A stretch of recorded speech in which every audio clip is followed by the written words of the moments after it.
여러분 안녕하세요. 90년생 신지에 돌아왔습니다. 구독과 좋아요 눌러주세요. 오늘은 강간죄 개정을 위한 연대회의에서 종횡무진 대활약하고 계시는 김혜정 활동가님을 모셨습니다. 안녕하세요. 안녕하세요. 지금 현재 한국성폭력상담소에서 부소장님으로 계시고요. 제가 이런 얘기 해도 되나? 소장님이 앞으로 되실 네? 분이십니다. 나중에 지나면 소장님 되지 않으시겠어요? 아니에요. 아니에요? 네, 절차가 있고요. 아, 절차가 있고요. 후보하고 선출도 돼야 되고. 네, 비밀을. 네, 아무튼 김혜정 활동가님을 모시고 오늘은 강간죄 개정에 대한 이야기들을 좀 해보려고 하는데요. 사실 오랫동안 여성 단체뿐만이 아니라 이제 곳곳에서 강간죄 문제 있다 이야기가 좀 많이 있었습니다. 잘 모르시는 분들을 위해서 현행 강간죄에 어떤 문제가 있는지 설명을 해주시겠어요? 우리나라 형법이 생긴 것은 1953년인데요. 그때는 강간 그리고 강제추행 이런 용어들이 있었고 그 장 이름이 32장의 제목이 정조에 관한 죄였습니다. 정조요? 예, 정조에 관한 죄. 정조, 정조를 침해한 것을 국가가 처벌하겠다라고 하는 것을 명확하게 썼던 그런 장 이름이었고요. 예. 94년에 성폭력 특별법이 제정이 되자 95년에 정조에 관한 죄가 강간과 추행의 죄라고 하는 걸로 이름이 바뀌었는데 94년에 성폭력 특별법이 생겨도 성폭력이 무엇이다라고 네. 하는 거를 우리가 정의를 못 써놓은 거죠, 법에. 그래서 지금은 그냥 강간, 강제추행 이렇게 죄명만 네. 모여져 있는 상태입니다. 네. 그러다 보니까 강간이라고 하는 것이 형법상 강간죄가 많은 사람들의 법관들 그리고 국민들의 인식 속에 성폭력이 뭐다라고 하는 것의 개념의 어떤 중요한 지표거든요. 네. 그런데 거기에 보면은 사람을 폭행과 협박으로 강제로 강간한 것은 뭐 유기징역에 처한다 이렇게 되어 있어요. 네. 그러니까는 처음에는 부녀였다가 사람으로 바뀌었지만 폭행과 협박으로서라고 하는 것은 아직도 한 번도 네. 변한 적이 없는 네. 요건이고요. 그래서 강간은 곧 폭행과 협박으로 이렇게 되어 있는 상황입니다. 네. 근데 그마저도 법원이 이제까지 채택했던 폭행 협박을 판단하는 기준은 가장 좁은 최협의라고 불리는 가장 좁게 폭행과 협박을 해석하는 판례와 학설을 채택해 왔거든요. 네. 강도 같은 경우에는 내가 어떻게 이 사람에게 유형력을 보여줬는지 자체로 협박이 있었다고 인정을 하지만 강간 강제추행에서의 폭행과 협박은 내가 그로 인해서 얼마나 저항이 현저하게 곤란했는가를 피해자의 입장에서 입증을 하도록 그렇게 되어 있습니다. 어느 정도까지 피해자가 입증을 해야 되는 건가요? 네, 제가 봤던 어떤 사건 같은 경우에는 이 사람이 강제로 했다고 피해자가 이제 이야기를 했는데 그럼 강제로 했다고 하면 그 노래방에 있었던 사건이거든요. 네. 노래방 지하에 있었는데 1층에 있는 그 건물 옆에 있는 주차장 주차관리인한테 소리 지르는 게 들렸어야 되는 거 아니냐라고 하면서 그 외부에 있는 주차관리실에 가서 혹시 안에서 소리 지르는 거 들으신 적 있으세요? 라고 물어본 거죠. 그 정도의 어떤 저항의 흔적 같은 것들이 있지 않았다면 네. 사실은 그만큼 저항할 만한 일은 아니었고 그러면 화관이었을 가능성이 있지 않아? 네. 상대 주장처럼 그렇게 억지로 한 게 아니라 그냥 좋아서 너도 어느 정도 동의해서 했을 수도 있지 않아? 라고 그 피해자에게 요구했던 저항의 수준을 굉장히 높이 잡았었던 것이죠. 충격적이네요. 많은 가해자들은 사실 그 미투 처음에 알렸던 그 검찰 내 사건도 그렇겠지만 장례식장이었거든요. 네. 사람들이 굉장히 많고 그리고 내 업무 위계 상황이라는 건 너무 몸에 배어있는 상황에서 네. 내가 이렇게 만져도 이 사람은 소리 못 지를 거고 나한테 문제제기 못 할 거고 이 판을 깰 수 없어 라고 하는 걸 전제로 하는 것이 위계를 이용한 성추행들인데 이거를 폭행과 협박 얼마나 저항했는지로 다 일제히 판단한다는 건 뭐냐면 피해자가 내 직급이 뭔지 네. 그리고 얼마나 위압적인 사람이 있는지를 다 무시하고 무조건 소리 지르고 무조건 밀치고 뭐 판 깨고 뭐 유리 깨고 하면서 나한테 왜 성폭력하는 거예요? 네. 라고 하면서 그 자리에 박차고 나와야 된다고 모든 그 사건의 맥락들을 다 무시하고 그걸 네. 요구하는 거거든요. 그러니까 너무나 비현실적인 기준이죠. 그리고 만약에 여성이 그러니까 피해자가 현장에서 그렇게 뛰쳐나오게 되면 그건 별일 아닌 것처럼 치부됐을 거예요. 실제로 그 정도 할 만한 거구나. 그러니까 약한 뭐 범죄였구나라고 인식할 만한. 맞아요. 네, 지금도 크게 저항하거나 아니면 문제 제기하는 피해자들은 오히려 왜 이렇게 크게 반응하냐, 왜 이렇게 뭐 이렇게까지 문제 제기하는 거에는 예민하다. 예민하고 그리고 왜 이렇게 한 번밖에 안 했는데 혹은 너가 뭐 어디에서 교육을 받았냐 나를 위험에 빠뜨리려고 이것을 왜 이렇게 크게 준비했냐라고 도리어 피해자를 의심하거든요. 너무 화나요. 바로 저항을 해도 피해자를 의심하고 네. 그리고 저항하지 않더라도 또 나중에 책임을 물을 거니까 결국에는 이 기준은 누구를 위한 기준인지. 그러게요. 제가 참 이 자리에서 좀 고백하건데 얼마 전에 한 6개월 전에 어떤 분한테 손 만짐을 당한 적이 있어요. 네. 중년 남성분이었고 네. 술을 먹다가 갑자기 이제 그분도 술에 취했는지 저를 이렇게 손을 주물럭주물럭 하는 거예요. 그래서 넌 내가 왜 좋아? 이러는 거예요. 근데 제가 다들 경악스러우시죠.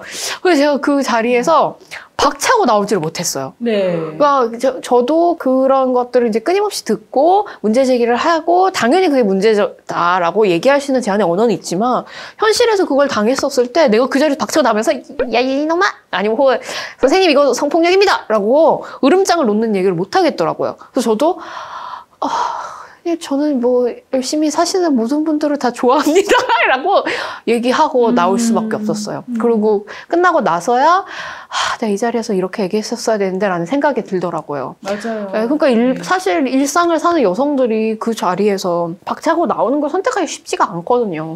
근데 우리가 사실은 폭력을 경험해 본 사람은 누구나 저는 마찬가지라고 생각하거든요.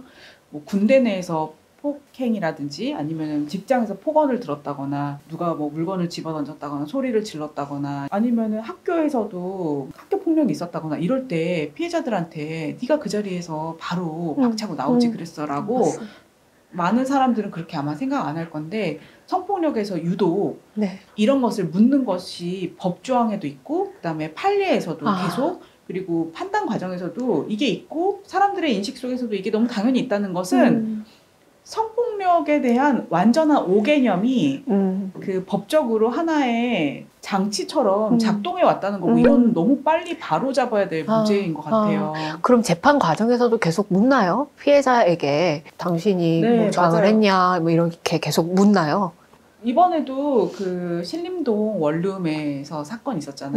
네. 주거침입 강간미수로 네. 기소되었던 사건인데 거기서도 재판부가 그 쓴 거를 보면은 그 집 안에 못 들어갔다는 것뿐만 아니라 안에서 집 안에서 예를 들면은 뭐 다른 문을 통해서 뭐 도망쳐야 될 그런 상황까지는 아니었고 라든지 이 사람이 두들긴 건 문이지 사람 신체에 대한 걸 두드린 건 아니고 그런 식으로 더 큰 위협은 아니었지 않느냐. 그리고 안에서도 뭐 119 같은데 전화할 수도 있었고 이런 식으로 더 큰 폭력이 아니었다는 이유로 이것을 강간미수를 무죄를 쓰는데 그런 요인들을 하나하나 쓰거든요. 그렇다는 것은 재판장에서 판사들이 그것을 증거평가할 때 하나씩 그거를 그런 기준으로 따지거나 아니면 피해자를 증인으로 불러서 그거를 물어보거나 이런 것들을 확인했다는 거죠. 근데 이거는 사후적으로 판사가 임의적으로 판단하는 거거든요. 네. 이렇게 할 수 있지 않았을까? 네. 이렇게 하면 더 큰 위험이었다고 내가 인정할 텐데 그건 아니었던 네. 것 같은데라고 네. 되게 자의적인 기준이라는 네. 거죠.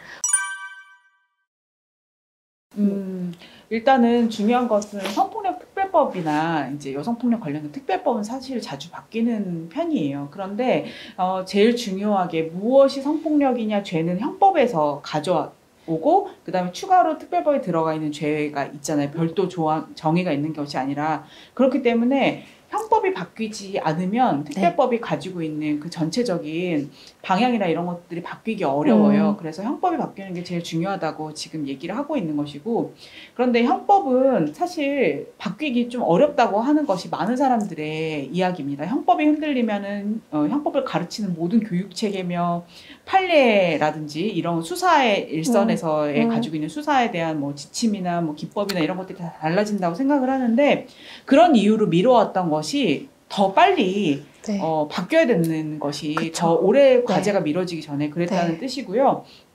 제일 중요한 것은 폭행과 협박으로 사람을 강간한 거라고 하는 어떤 요건 그리고 이걸 피해자에게 입증을 요구했던 이 요건 대신에 이 사람의 동의에 반한 거, 이 사람의 동의가 없이 한 행동들은 성폭력 정의에 포괄해야 된다라고 하는 것이 개정을 바라는 제일 큰 골자입니다. 그거에 따라서 많은 조항들이 재개정되고 자리 잡혀야 된다고 작업을 하고 있습니다. 그럼 그렇게 개정이 되면 앞으로 뭐 재판 과정에서 판사들이 그런 질문을 하지 않겠네요. 피해자들에게 당신이 저항했냐라고 묻는 게 아니라 피의자에게 오히려 더 당신이 동의를 받았느냐라고 질문을 던지게 되겠네요.